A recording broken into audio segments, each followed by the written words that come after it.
China has about 1,280,000 square kilometers of deserts, making up about 13% of the country's total land area.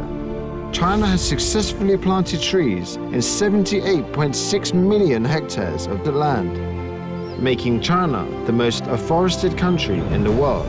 And this data actually tells us about a tough war against desertification in China.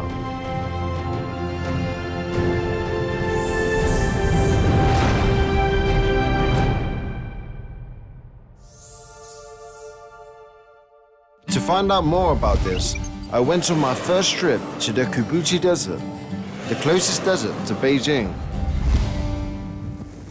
Once regarded as a bowl of sand over the head of Beijing, the Kubuchi Desert is China's 7th largest desert, covering 18,600 square kilometers. And the story of sand control here dates back to the 1950s. Established in 1953, China's Shilazhou Desertification Control Station was the first state-owned desertification control station in the Kubuchi Desert. It's responsible for the planting and daily management of the parts of the forest that both runs along the edge of the Kubuchi Desert and is also in Hanjinbana.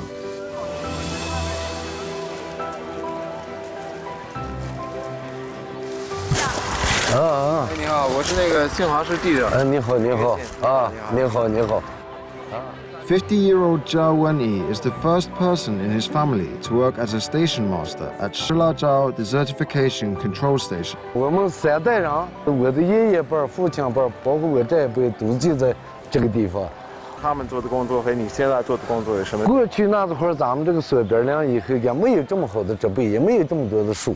那会儿就是他们那一代人了，响应党的号召以后了，就来了开始治理这库布齐沙漠，主要是保护咱们的母亲河，还有咱们这个牧区这几万亩农田和这个草牧场。Starting in the 1950s, young Chinese workers spontaneously went to difficult places to help build a new country. Zhao Wenyi's grandfather fought against desertification for his entire adult life. Following in his parents' footsteps, Zhao Wenyi started working at the station when he was 18 years old. 没有这个去造梁治理这个沙漠了，我也没有我们今天的生活。对吧？物量上做一个，我也有了深厚的感情了。对，没有这样以后呢，你再踩一下。我把它踩。对。 Okay, so I've just finished planting my first tree in the desert, and I can see from the work that Mr. Jia and everyone has been doing that it's not easy work at all. And I hope one day this tree can grow into something like the trees behind me. And 我就想说谢谢贾站长，感谢你教我这么多，然后希望你的工作顺利。希望你这个手长得就这么大。 In the 1950s, China also set up its first state-owned forest farms. 你好。 Tian Qingyun's hometown Dalatbana established China's first state-owned forest farm on the southern edge of the Kubuchi Desert in 1958, a year before he was born. 我是79年安排的粮场，那个时候我是21几是21吧。那会儿全部是大撒苗撒个蛋，一刮风来，整个全部好撒。 这地方到这岭那会儿交通不方便，这树苗就这么粗粗的树苗，全部人是一捆一捆弄上来的，就是人烤上来的树苗。你看那会儿可怜了吧？这一棵树是5分钱吧。 Tian Qingyun and his wife are responsible for taking care of over 267 hectares of forest land. With their help, Tonga Forest Farm has grown into a green oasis that is coveted by nearby herdsmen. 检查一看，这个领地啊，是整个啊是全部是让这个羊牲口遭害了。给他警告给3回2回，没办法，以后他就咋地了，头的晚上放，然后我就晚上出来。晚上你也得入台，不入台的话，这片森林就从这片领地就彻底就下来。 Around the year 2000, Tian stopped receiving a full salary from Tonga Forest Farm. Instead, he received short fruit willow plants to grow and sell. Even though there have been times when his annual income has been as low as a few hundred yuan, he has persevered with this job for 40 years. 感情就是和这个东西和的联系长了，有了感情了。可是我每天得非得转一圈，不转一圈，这心里头就有点不踏实。 Since the 1950s, China's anti-desertification efforts have required sweat and ingenuity.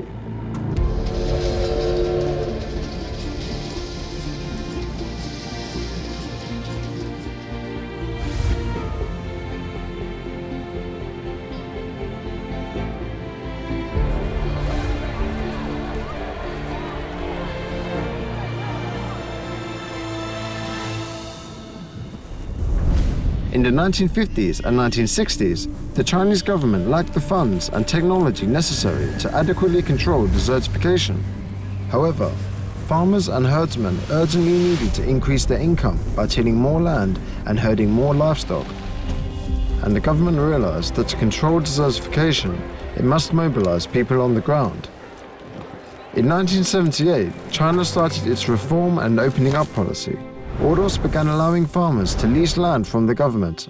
However, Guanjing village is located at the edge of the Kabuchi Desert, where the environment is harsh, afforestation is difficult, and few people responded to the policy when it was first introduced. And Gao Lingshu was one of the first people in his village to plant trees in the desert. 82了，50来回就开始栽的树，这样的话栽树的话，家头的生活里那是吃的都没拉动，就那些豆豆把就乱七八糟，就那面啥个不得。栽树那话难来嘞，就那一种马就的。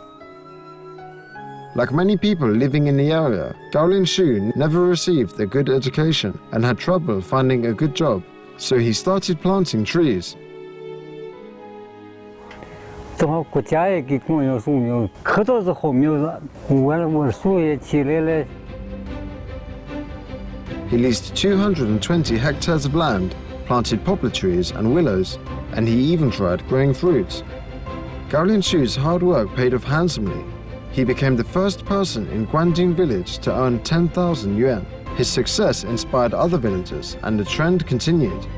Locals say that's how Kabuchi Desert's green revolution began. I'm now in Hangjin Bana. We're here to meet a villager who's been planting trees since 1997.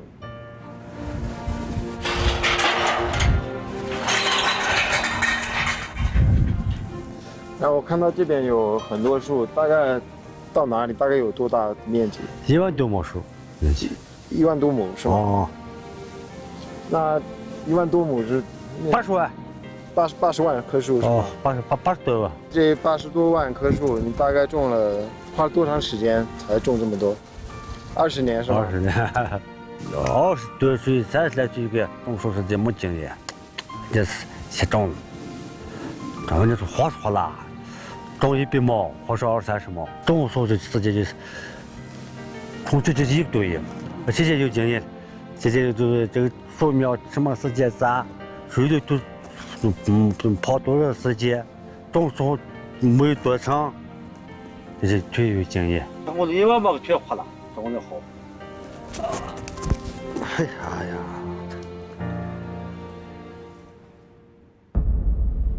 The enterprises in the desert were also struggling to survive, and in a short period of time, they became an important player in the Green Revolution. In the 1970s and 1980s, Hangjin Bana Sultan was the only large-scale state-owned enterprise in the area. The harsh environment made it hard to take advantage of China's reform and opening up. 在沙漠中，这个企业主要遇到了哪些问题？ 哪些困难？当时那个年代沙漠化比较严重，扬沙起来以后，对这个我们的产品的质量影响很大。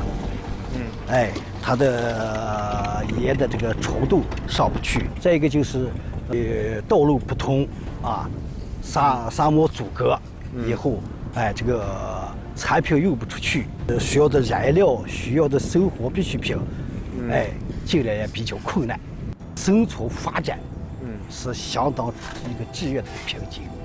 The Sultan couldn't hire new workers, its technology was backwards, and it couldn't cover costs. Standing in the way of development were huge rolling hills of sand. 主要为了保护我们的这个湖区，保护我们的工业基地，在每吨盐的这个利润中拿出5块钱来作为治沙的费用，组成18个人的常年进行种树种草，进行沙漠防治化。 The Sultan couldn't sell many products because it couldn't reach other markets.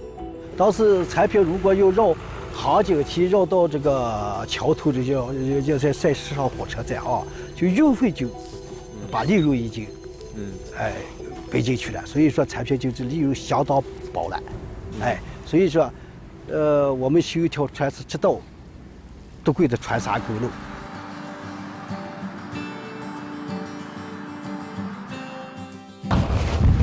This is the intersection of the oldest and newest highways in the desert. The first highway here was open to traffic at the end of the 1990s, and its construction was somewhat of a miracle.